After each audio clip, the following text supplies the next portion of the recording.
I'm 3 generations deep in gangsterdom. 3 generations. Before Charlie Murphy would delight audiences as the surprise superstar of the Dave Chapelle Show, I kicked the shit out of him, man.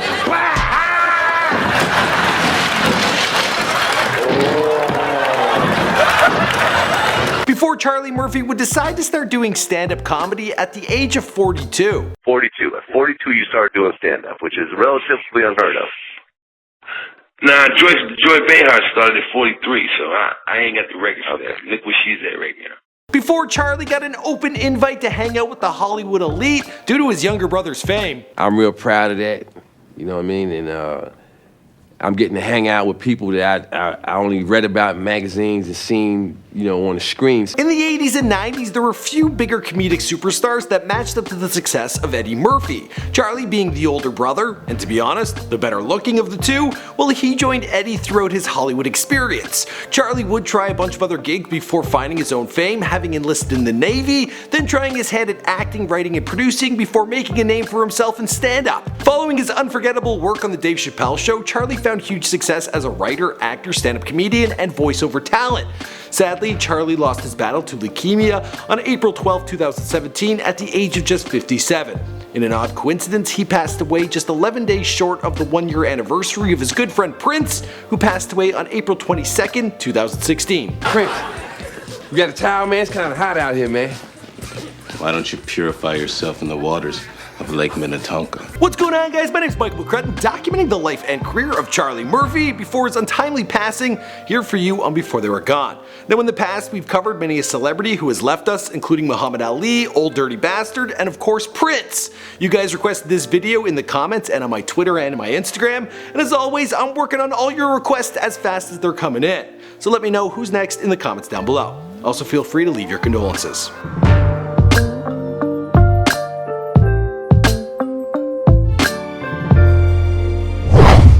Actor, comedian, actor, comedian, musician, author. author. I read his book. Father. Now you can do it, Charlie Murphy. Charlie Murphy! There you go, there you go. Charles Quentin Murphy was born in Brooklyn, New York on July 12, 1959. His mother Lillian worked as a telephone operator, and his father, Charles Edward Murphy, worked as a police officer who had dreams of his own to become a comedian and an actor. His parents divorced when Charles was 5, and his father died some years later after being stabbed by a woman. Eddie Murphy claims he suffered from the Murphy charm. And the lady, you know, she'd rather him die than be with anyone else. Oh my God, oh, I can't believe, I never came like that before. Oh my God, I can't believe it. And the man get real cold on you, say some shit like, why don't you shake your ass home? Charles was 2 years older than his brother, and the two lived in foster care for some time before being reunited with their mother, who had remarried and was then living in Roosevelt, New York. By the age of 15, Eddie had began setting his sights on a career as a stand-up comic, while Charlie was hanging out with the wrong crowd and had picked up a charge for robbing a driver at gunpoint.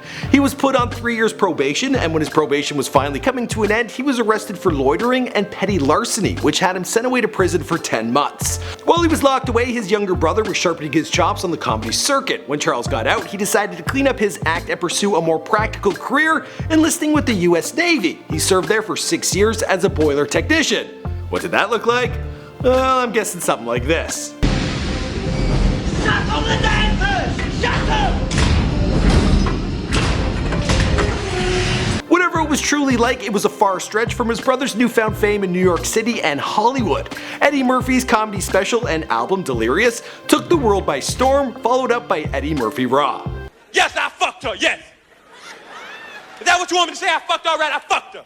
Eddie soon after moved on to SNL and is still credited today as one of the most phenomenal performers the show has ever seen. Hollywood was his for the taking, and Charlie began getting in on the action. Not only was he rubbing shoulders with Hollywood elite, he was attending all the wild parties and events, and he even started booking minor roles in TV and film. But what he really wanted to do was become a rapper. Rap is something that I really want to do, but I listened to other people that told me that at 28 I was too old to be a rapper. Taking direction from others, he decided to work behind the scenes as an executive producer and songwriter for the hip-hop group K9 Posse. He continued to book gigs in smaller films like Harlem Nights, Mo Better Blues, and Jungle Fever, as well as on TV shows. Then in 1993, he had his first major role in the film CB4. What you looking at, punk? Nothing. Sorry. Well, then what's your name, bitch? Charlie continued to work odd jobs as an actor through the 90s. During this time, he met a woman on a boat and asked her to come to his brother's house. There he introduced her to his family, announcing that he had met his future wife. In 1997, he married that same girl, Tisha Taylor Murphy. Together, they had a son and a daughter, joining Charlie and his own son from a previous relationship. I got 2 nannies. 2 nannies. Yeah, I can't do one will burn out, okay? Because I got a 4-year-old. She'll burn out one person. So I got 2. It wasn't until 2002 that Charlie actually decided to give stand-up a go, and that's when he would find his own vindication. This person is coming to me with the kid in the wheelchair saying, hey man, my daughter hasn't laughed in 8 years, man. You made her laugh today. Charlie continued to work steadily as an actor in television, films, and as a voiceover actor. It was in 2003 that Charlie Murphy finally got mainstream recognition for his comedic talents on The Chapelle Show. His most popular series was him recounting his early adventures in Hollywood. The most popular were his interactions with Rick James and Prince.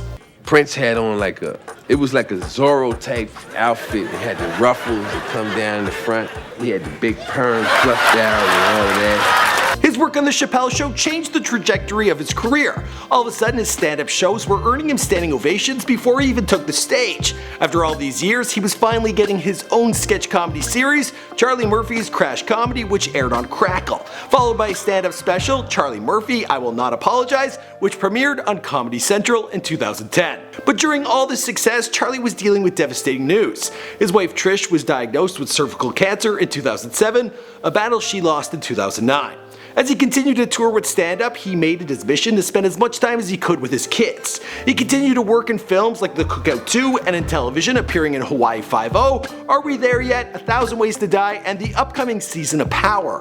While on set, he kept his battle with leukemia private, not wanting his illness to define him. Sadly, on April 12, 2017, he lost his battle. The Murphy family has released this message.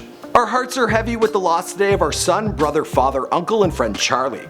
Charlie filled our family with love and laughter, and there won't be a day that goes by that his presence will not be missed.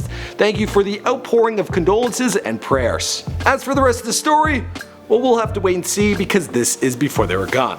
My name is Michael McCrudden, and we make all sorts of celebrity bios here for those who have passed away and those who are still with us. You can leave your condolences down below and let us know who's next, you know where. See you guys in the next video. I was there, I seen it. You don't believe me? You think I'm making it up?